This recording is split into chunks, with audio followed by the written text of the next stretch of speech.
O kaibigan, mahilig ba kayo kumain ng hating gabi o gabing-gabi na, dudukot pa, kakain pa, tawag dyan, late night snack? Ano ba epekto sa katawan natin? Bakit ba tayo kain ng kain kung kailangan matutulog na? Gutom ba talaga tayo? Maraming dahilan. Usually, baka mali ang kinakain natin sa umaga at tanghali. Baka kulang tayo sa protina, puro unhealthy na kakain natin. Kaya pag sa gabi, gutom na gutom. Kailangan kumain. Merong 6 na masamang epekto sa katawan. Pero bago ang lahat, turo ko muna sa inyo, ano ba ang best time to eat? Ito naman suggestion lang. Best time to eat. Pinag-uusapan natin hapunan, di ba? Ang best time to eat, Doc Lisa, pwede mo focus, 6 p.m. hanggang 8 p.m. Yan ang pinakamaganda. Yan ang window. Kasi kung matutulog ka ng 10 p.m., 10 ng gabi, kailangan mo at least 3 hours eh. So 7 p.m. kain mo, 10 p.m. para hindi na masakit sa tiyan, hindi ka mag-GERD, hindi ka ma-impatcho. Yan o, no later than 9 p.m. Ang breakfast, ito, 7 to 8 a.m. Pwede naman mas maaga, gugutumin ka lang. No later than 10 a.m. Lunch, 12 to 2 p.m. Huwag lalampas ng 3 p.m. Dinner, 6 to 8 p.m. Bakit ganito ang oras? Pwede naman baguhin, kaya lang ito yung circadian rhythm. Ibig sabihin, ito yung ginawa ng katawan natin eh. Pag akyat ng araw, maglalabas ng cortisol yung katawan natin, gumigising tayo, naghahanap na ng pagkain. Breakfast, most important meal. Pag tanghali na, ito na kailangan 12 to 2 p.m. Pagkakain, inaantok na. Sa hapon, dun tayong malakas. Sa gabi, maganda mas konti na lang ang dinner eh. Small frequent meals kasi nga pagkakain ka marami, matutulog ka na eh. Tapos magle-late night snack ka pa, matutulog ka pa, tataba lalo. Ano ang problema sa kain ng madaling araw? Mas tumataba sila. Yan, may pag-aaral yan, American Journal of Clinical Nutrition. Yung mahilig kumain ng 11 p.m., 12 midnight, 1 a.m., mas mataba, mas dumadagdag ng 500 calories ang kinakain nila per day. Yan. Kaya nahirapan yung katawan natin. Maraming mga sakit, arthritis, tumataba.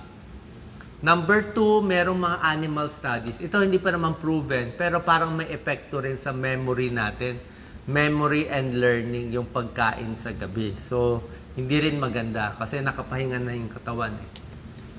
Number 3, sabi ng iba, pwedeng emotional eating to. Parang hindi naman talaga gutom eh.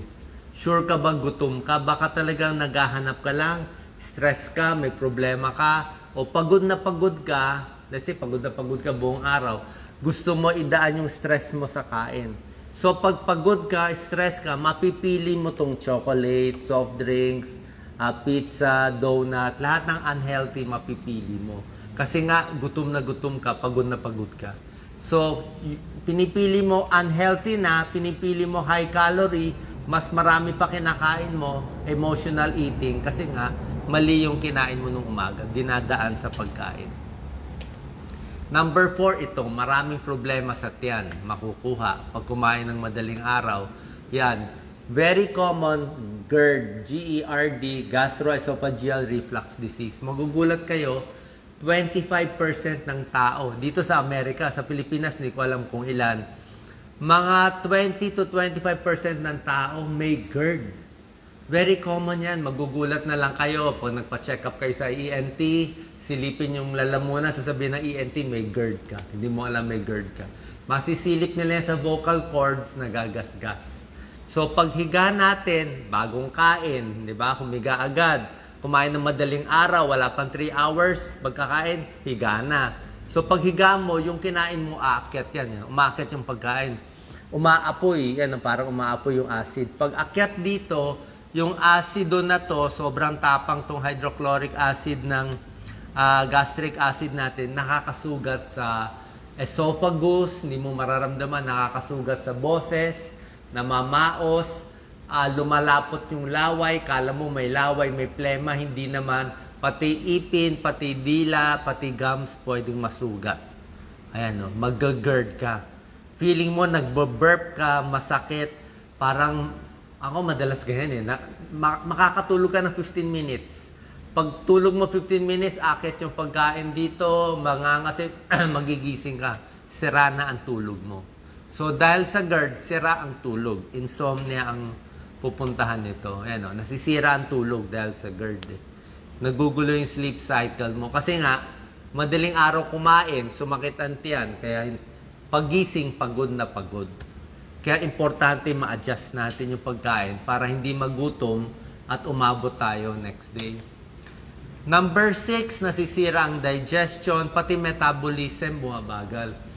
Pagkakain natin, let's say kumain tayo ng hapunan, di ba? Let's say 7 p.m., dapat tutulungan natin yung digestion. So, sabi ko nga sa inyo, maglakad-lakad, nakatayo lang after eating 15 minutes para matunaw yung kinain. Mas gumagalaw, mas lakad lang, di ba? Nakatayo, by gravity, bababa yan, gagalaw yan, mas matutunaw. Pag natunaw, wala nang laman ng tiyan, makakahiga ka, okay ang tulog mo. Ngayon, kung madaling araw, pagkakain, hihiga ka na. So, hindi siya matutunaw. Yan, hindi ka nagagalaw mabagal metabolism mo. Yan. Poor digestion, magkakasakit, at hindi madidistribute ng body yung nutrients sa tamang lugar.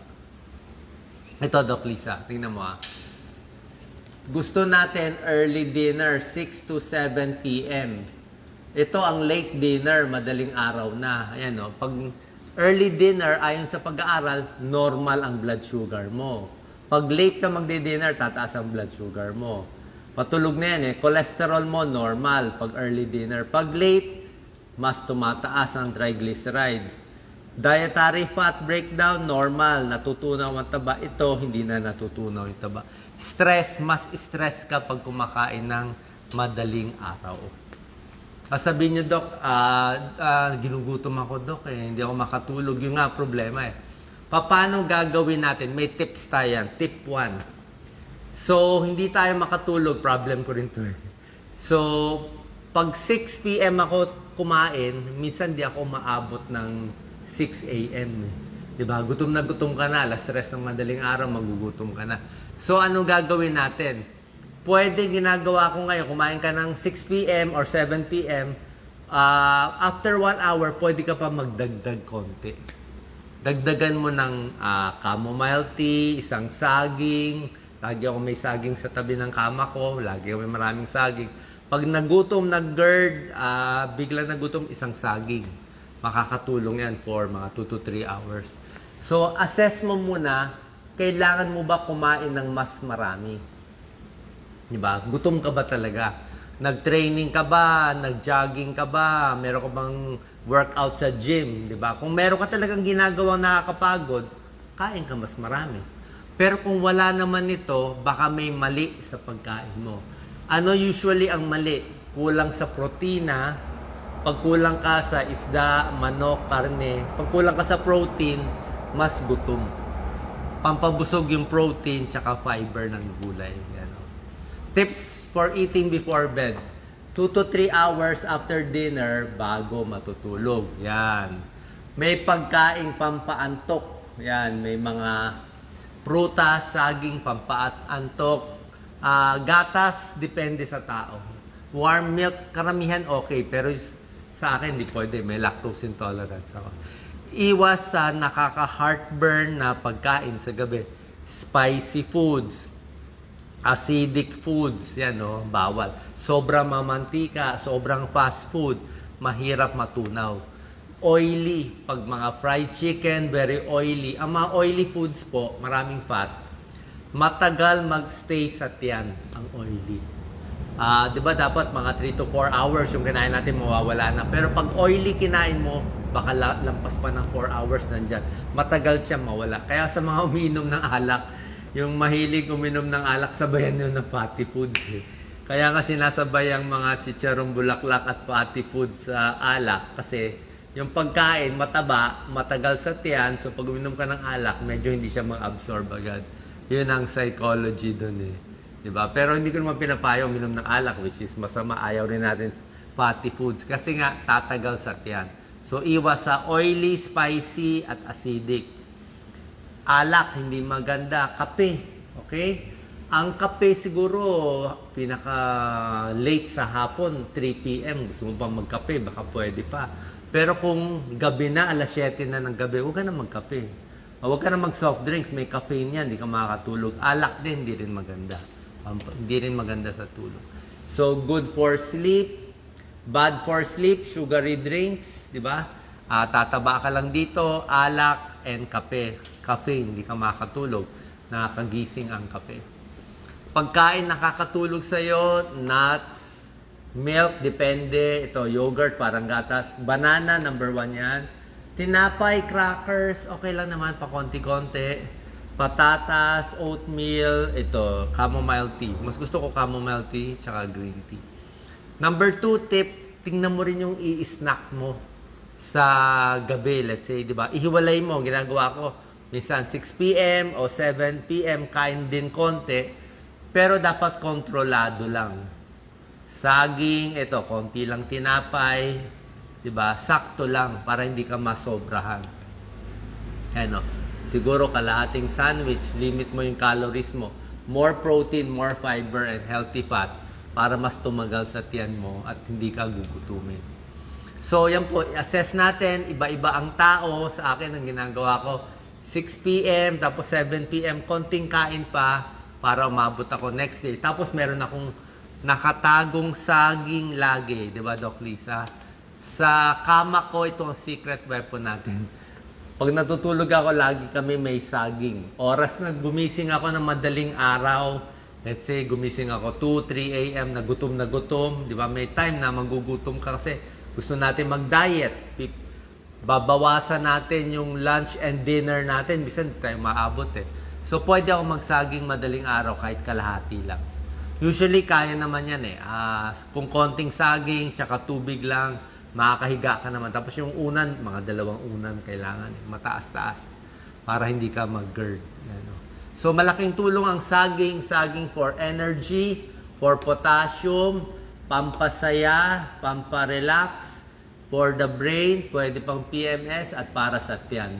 Yan, mga may irritable bowel. Tsaka, pampakalma din to, pamparelax din ang saging. Foods to help you sleep, chamomile tea, tulad na sinabi ko, saging, sweet potato, nuts, and oatmeal. Okay, saan po nakatulong tong video? I-adjust natin pagkain natin, a little more protein, pero ang secret, pa konti-konti lang yung kain na mas madalas. Kasi mas tumatanda, lalo na sa mga 50s and seniors, ang problema natin. Lumalaki ang bilbil, tumataba, lumiliit ang muscle. So, napakahirap. Kailangan konti-konti lang yung kain. Gawin natin yung Japanese style na konting busog lang, okay na. Para hindi tayo ma-over sa kinakain. Salamat po.